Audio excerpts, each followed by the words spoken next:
एक गांव में भोला नाम का एक किसान अपनी पत्नी सुनीता और पुत्री गीता के साथ रहा करता था।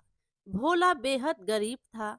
एक दिन उसकी पत्नी सुनीता बोली, मेरी समझ में नहीं आता कि हमारे गरीबी के दिन कब खत्म होंगे। फिर भोला कहता है, चिंता मत करो सुनीता, जब अच्छे दिन नहीं रहे तो यह बुरे दिन भी नहीं रहेंगे। फिर सुनीता कहती है कि मेरी समझ में यह नहीं आता कि आप आखिर कब तक दूसरे के खेतों में गुलामी करते रहेंगे। तो भोला कहता है, सुनीता, इसके अलावा मेरे पास और कोई चारा भी तो नहीं है। यह सुनीता बोली, अरे, आपके पास जब अपनी जमीन है तो आप उस पर खेती क्यों नहीं कर सकते। तो भोला कहता है, तुम्हें पता है सुनीता, जमींदार चौधरी ने उस पर कब्जा कर रखा है और मेरे पास इतने पैसे नहीं हैं कि मैं उसे छुड़ा सकूं। तो सुनीता कहती है, तो जाकर आप उससे बात क्यों नहीं करते। उससे कहिए कि वह आपकी जमीन वापस कर दे। आप उसे जमीन पर खेती करके और फसल बिकने पर आप उसके पैसे लौटा देंगे। भोला को अपनी पत्नी की बात अच्छी लगी। वह सीधा जमींदार चौधरी के घर पर चला गया। भोला जमींदार के घर पहुंचता है तो जमींदार कहता है, क्या बात है भोला, क्या मेरे पैसे का इंतजाम हो गया है जो तू मेरे घर पर चला आया। तो भोला कहता है, चौधरी साहब, पैसों का इंतजाम तो नहीं हुआ। फिर जमींदार कहता है, और होगा भी क्यों, दूसरे के खेतों में काम करके आखिर कितना कमा लेते होगे। मेरा ख्याल है कि तुम्हारे घर का खर्चा भी बड़ी मुश्किल से चल पाता होगा। फिर भोला बोला, चौधरी साहब, जब आप सब कुछ जानते ही हैं तो आप मेरी मदद क्यों नहीं करते। फिर जमींदार कहता है, तुम्हारी मदद की ना, मैं तुम्हें पैसे देकर, मगर तुम ब्याज चुकाना तो बहुत दूर की बात है, तुम तो मूल तक नहीं दे पाए। फिर भोला हाथ जोड़कर कहता है, आप मेरी जमीन मुझे वापस कर दीजिए। चौधरी साहब, मैं अपनी जमीन पर खेती करूंगा और फसल बिकने पर मैं आपकी पाई पाई चुका दूंगा। फिर चौधरी भड़कते हुए कहता है, मैं तुम्हें क्या मूर्ख दिखता हूँ। जब तक मुझे मेरे पैसे वापस नहीं मिल जाते तब तक मैं तुम्हें तुम्हारी जमीन वापस नहीं लौटा सकता। अब तुम जा सकते हो यहाँ से। भोला उदास होकर जमींदार के घर से बाहर निकल आया और अपने घर की ओर जाने लगा कि तभी बाजार में उसे गांव का मुखिया मिल गया और बोला, अरे भोला, तुम्हारे चेहरे पर यह उदासी कैसी भाई, और आज तुम मेरे खेत पर काम पर भी नहीं आए, सब कुछ सही तो है ना। फिर भोला कहता है, अब आपको क्या बताऊं मुखिया जी, जमींदार चौधरी से अपनी जमीन वापस मांगने गया था, मगर उसने टक्का सा जवाब देकर मुझे वापस कर दिया। फिर मुखिया कहता है, क्या तुमने उसके पैसे वापस लौटा दिए। फिर भोला कहता है, नहीं मुखिया जी, मैं उसे यही बताने के लिए गया था कि अगर वह मेरी जमीन मुझे वापस कर देता है तो मैं उस जमीन पर खेती करके फसल बिकने के बाद उसके सारे पैसे चुका दूंगा। फिर मुखिया बोला, भोला, तुम जानते हो कि जब तक तुम जमींदार को उसके पैसे नहीं दोगे तब तक वह तुम्हारी जमीन नहीं लौटाएगा भाई। फिर भोला कहता है, हाँ, आप ठीक कहते हैं मुखिया जी, समझ में नहीं आता कि आखिर में पैसों का इंतजाम कहाँ से करूँगा। फिर मुखिया कहते हैं, चिंता मत करो भोला, ईश्वर पर भरोसा रखो, सब कुछ सही हो जाएगा। भोला वहां से सीधा घर चला गया और घर जाकर उसकी पत्नी उससे बोली, आखिर वह अपने आप को समझता क्या है। तुम्हें अब मुखिया के खेत में काम करने की कोई जरूरत नहीं। फिर भोला बोला, मेरी समझ में नहीं आता है सुनीता, आखिर तुम क्या चाहती हो। सिर्फ मुखिया ही है जो अपने खेत पर मुझे काम करने देता है, समझी। फिर सुनीता बोली, और उसके बदले में तुम्हें देता भी क्या है, सोचा तुमने। तुम आज से जंगल में लकड़ियां काटने जाओगे और वह लकड़ी बाजार में बेचोगे। इतना बोलकर सुनीता ने एक बड़ी कुल्हाड़ी भोला को पकड़ा दी। दूसरों की गुलामी करने से तो यही बेहतर है। भोला कुल्हाड़ी लेकर सीधा जंगल की ओर चला गया और एक सूखे पेड़ के पास जाकर लकड़ियां काटने लगा। तभी उसके कानों में एक आवाज टकराई, इतने गुस्से में क्यों लकड़ियां तोड़ रहे हो? क्या पूरा पेड़ उखाड़ने का इरादा है? आवाज सुनकर भोला पूरी तरह से चौंक गया और इधर उधर देखने लगा।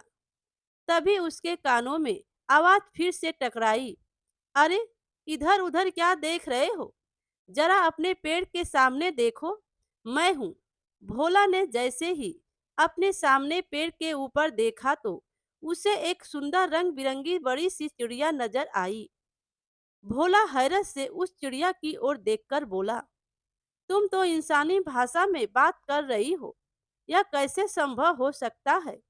फिर वह चिड़िया बोली, संभव हो सकता है, बिल्कुल संभव हो सकता है, क्योंकि मैं एक जादुई चिड़िया हूँ।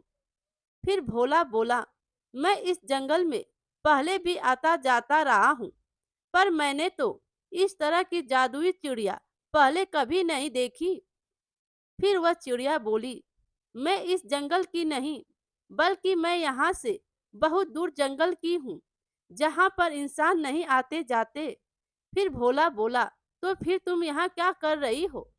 तो चिड़िया कहती है, मैं अपने झुंड के साथ उड़ती हुई यहाँ से निकल रही थी और आराम करने के लिए इस पेड़ पर कुछ देर के लिए बैठ गई।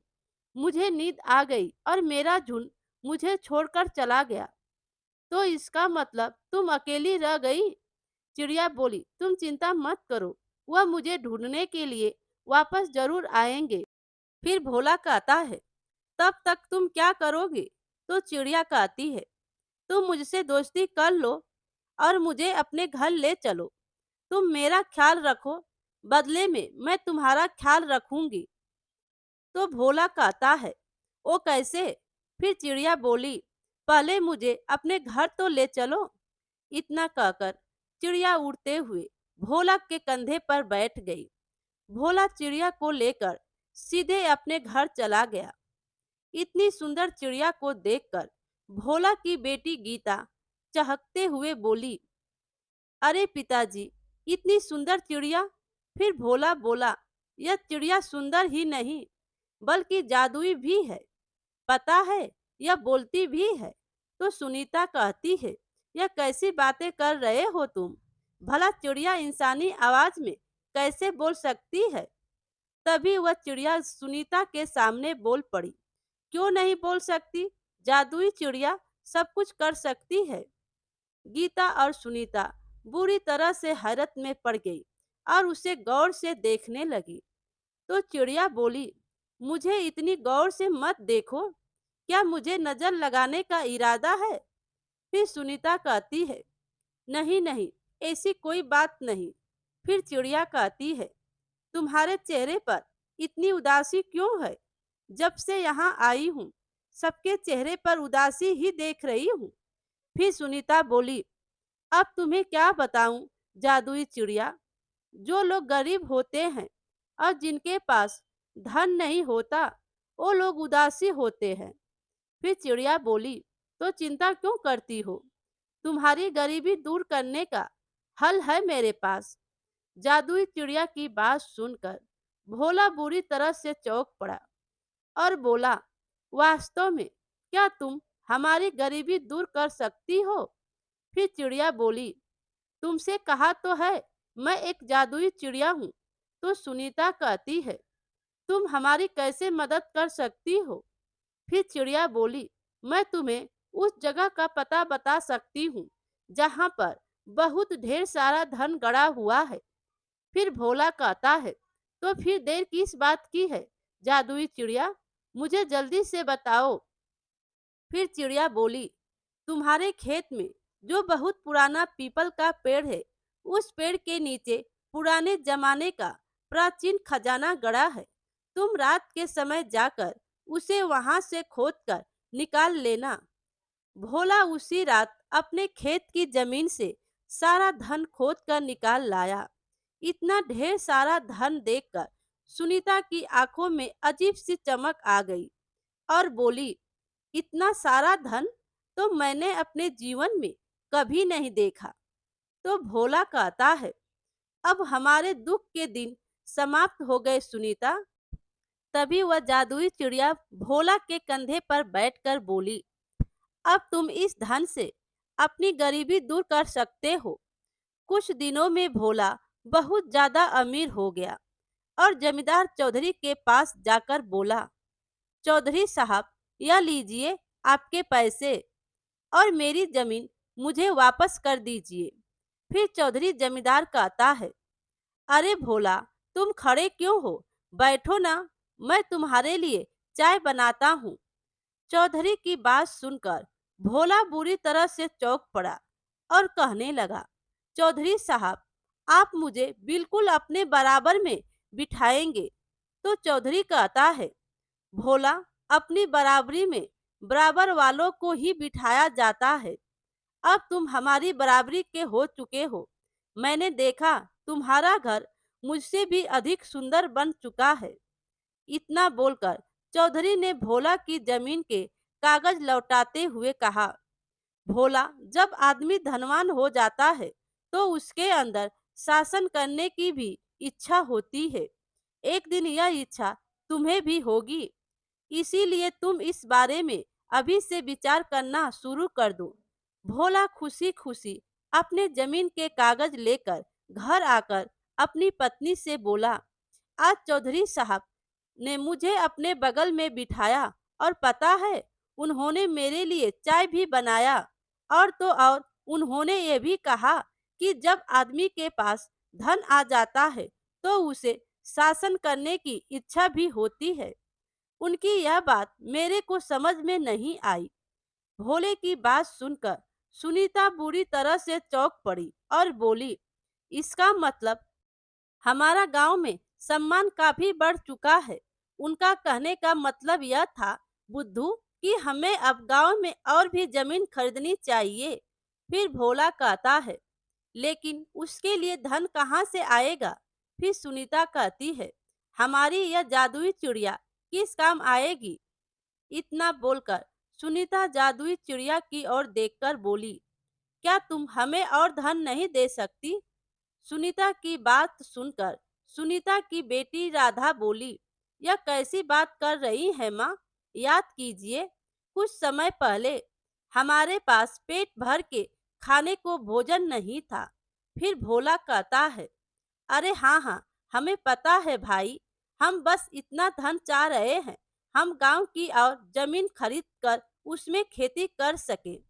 जादुई चिड़िया भोला की ओर गौर से देखते हुए बोली, तुम सबने मेरी बहुत सेवा की है, इसीलिए मैं तुम्हारी यह बात भी मानूंगी।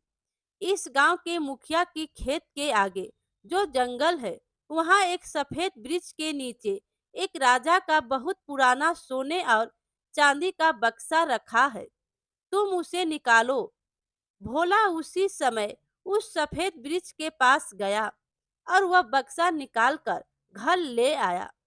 इतना सारा सोना देखकर सुनीता की आंखें चमकने लग गई।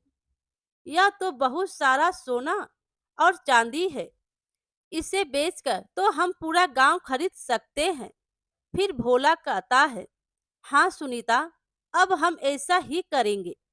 भोला अगले ही दिन सारे सोने को शहर में बेच आया और उसने गांव के बहुत से लोगों की खेती मुंह मांगे दामों में और जबरदस्ती खरीदने लगा।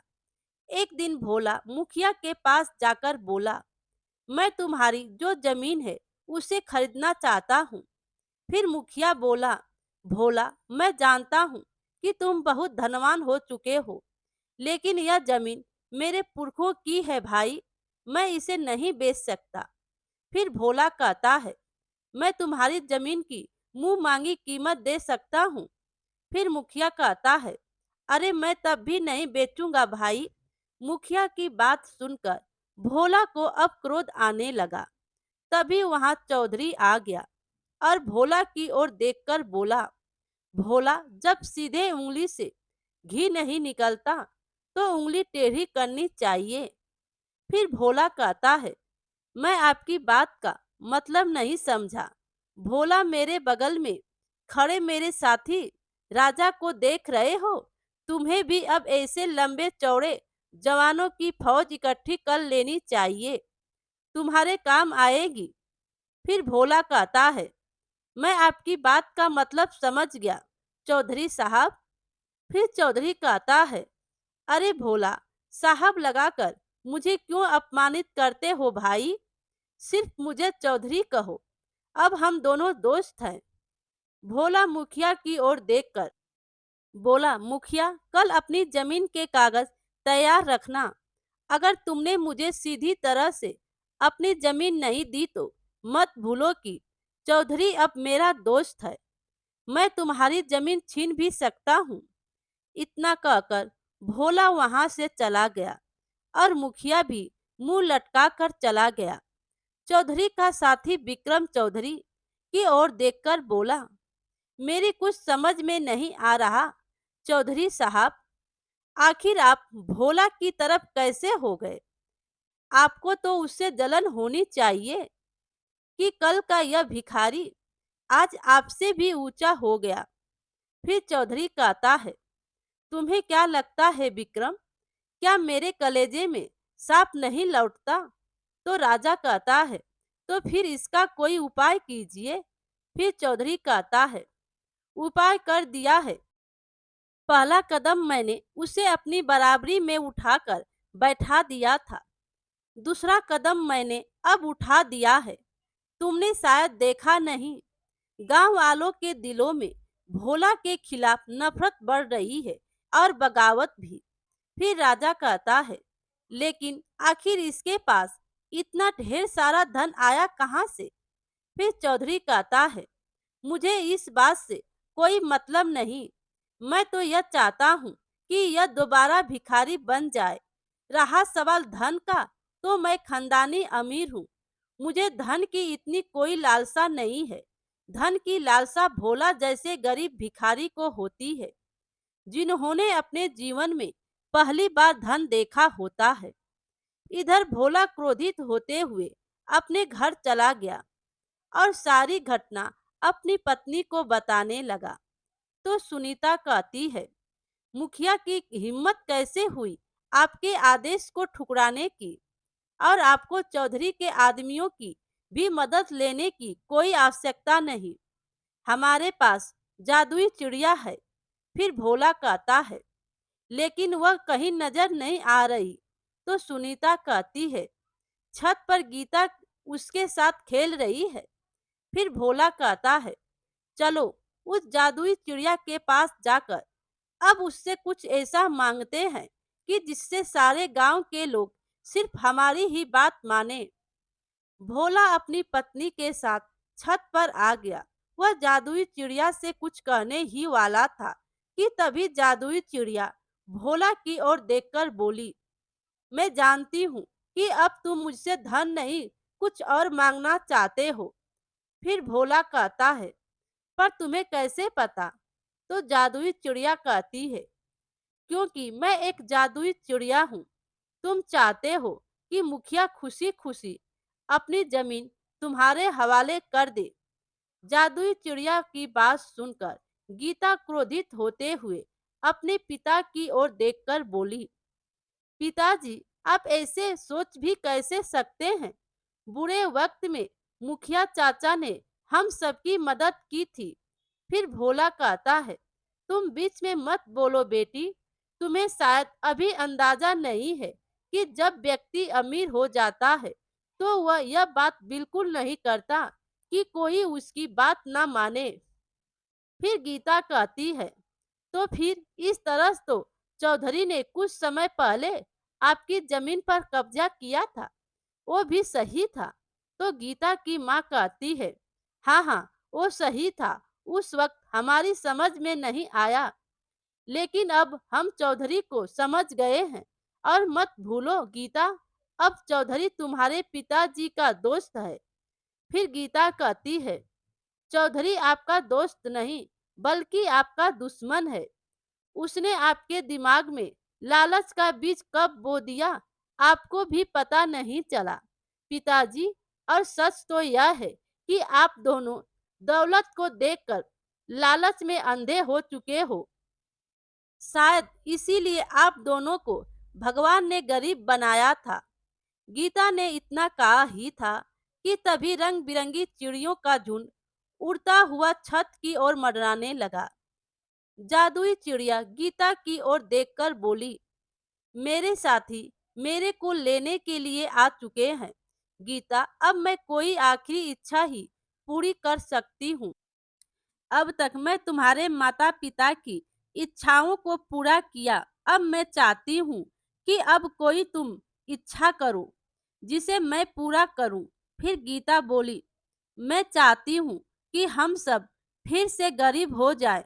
हमारे पास बस इतना धन और इतनी जमीन हो कि जिस पर मेहनत से खेती करके 2 वक्त की रोटी कमाई जा सके। और मैं यह भी चाहती हूँ कि चौधरी जैसे अत्याचारी और बहकाने वाले व्यक्ति गरीब हो जाए, ताकि वह कभी किसी दूसरे के दिल में लालच पैदा ना कर सके। फिर जादुई चिड़िया बोली, मुझे तुम पर गर्व है गीता, ऐसा ही होगा। इतना कहकर जादुई चिड़िया अपने झुंड के साथ वहां से उड़ती हुई चली गई। भोला फिर से गरीब हो गया और चौधरी को कारोबार में खूब नुकसान हुआ। वह गांव छोड़कर चला गया। मेरे प्यारे दोस्तों, कहानी अच्छी लगी हो तो लाइक कीजिए और अपने दोस्तों में भी शेयर कीजिए, और चैनल पर नए हो तो चैनल को सब्सक्राइब कीजिए। Thank you.